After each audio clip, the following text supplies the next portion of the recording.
Hello everyone, हाम्रो mummy बुबा चाहिँ आज जान भनेर निक्लिसक्नु भएको छ, निक्लिन लाग्नु भएको छ। देख्न सक्नुहुन्छ सबै थोक रेडी भइसकेको छ।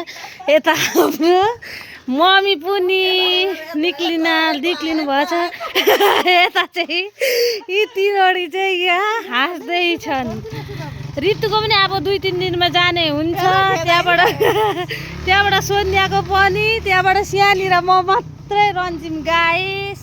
दुःख छ, लु जानु।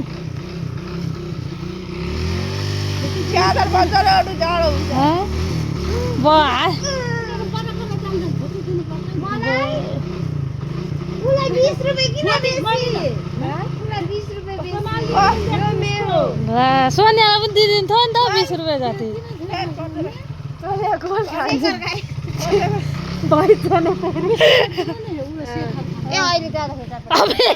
केटाकेटीलाई के खान अरे? चटपटे खान।